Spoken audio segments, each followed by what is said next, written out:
Salut à toutes, salut à tous. J'ai de passage à Bruxelles pour rencontrer ce que beaucoup d'entre nous considérons comme un maître, un professeur, un spécialiste, voire un exégète du théâtre.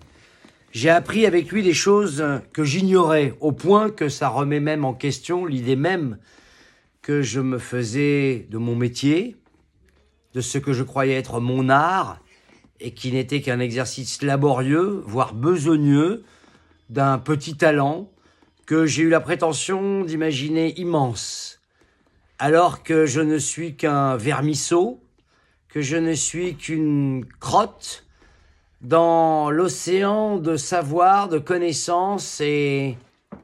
comment dire? Enfin, j'ai pris une leçon. Et cette leçon, je vous propose à vous tous et à vous toutes de la partager, de la méditer. C'est un moment de vie, véritablement, qui ramène à une certaine humilité. Et je suis heureux de la partager avec vous. Pardon, je suis pris par l'émotion, mais ce à quoi vous allez assister, c'est peut-être une des plus grandes expériences de vie, de jeu, une leçon.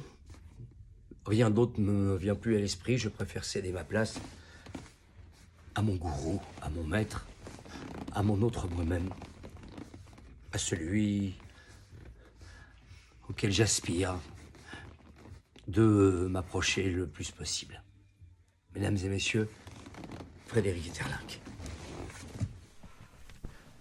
Oh, je suis désolé les amis, franchement, là, ma mère vient de faire 200 kilomètres, une femme âgée, pour m'amener une boîte de raviolis, donc je m'absente un instant.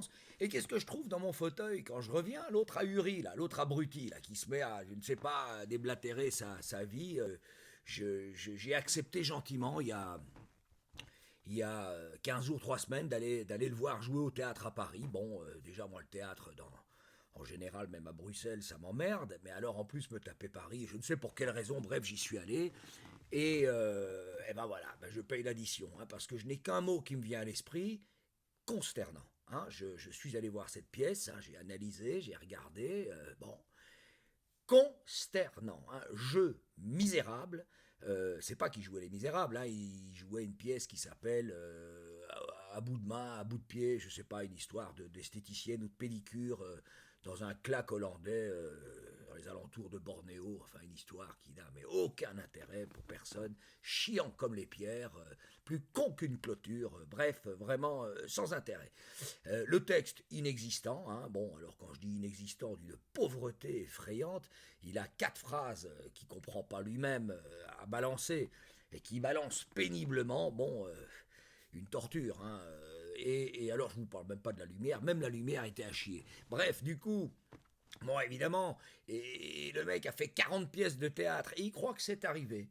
Hein, alors moi j'ai fait une pièce de théâtre en sixième primaire, hein, mais je l'ai fait à fond, j'étais dans le personnage, donc évidemment le théâtre n'a aucun secret pour moi, aucun secret, et ils le savent tous, je suis une encyclopédie du théâtre, alors que ce soit Mozart, Picasso, Molière, la bande à Basile, André Rieu, enfin et les grands auteurs de notre temps, hein, je sais pas moi par hasard Michel Platini, Guy Dru.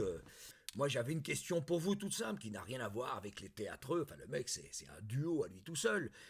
Il s'écoute parler. Moi, j'avais une question toute simple, c'est qui était l'abruti, tout simplement, qui avait décidé, qui avait émis la loi qu'on doit absolument bouffer une dinde à Noël. Voilà une question, hein, c'est autre chose que le théâtre, ça, c'est quelque chose, et voilà. Et je ne sais pas pourquoi, depuis 51 ans, je bouffe une dinde à Noël. Alors, pas que j'aime pas la dinde, mais ça m'emmerde.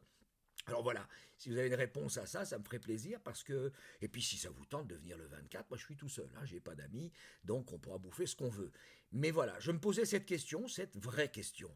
Et je suis encore navré d'avoir dû vous faire subir ce genre d'élucubration ridicule. Ça fait peur, les gens qui vous vouent un culte comme ça. Moi, ça me fait peur. Puis là, en plus, je suis emmerdé de devoir vous laisser. Je vois qu'ils discutent avec mes voisins. Là, je voudrais pas qu'ils s'imaginent qu'on soit amis dans la vie. Donc, je vais aller régler ça, puis je vais aller le foutre dans le Thalys. Je crois que ça va me détendre. Je vais le foutre dans le Thalys. Voilà, désolé. Pour la dinde, si vous avez une idée. Merci.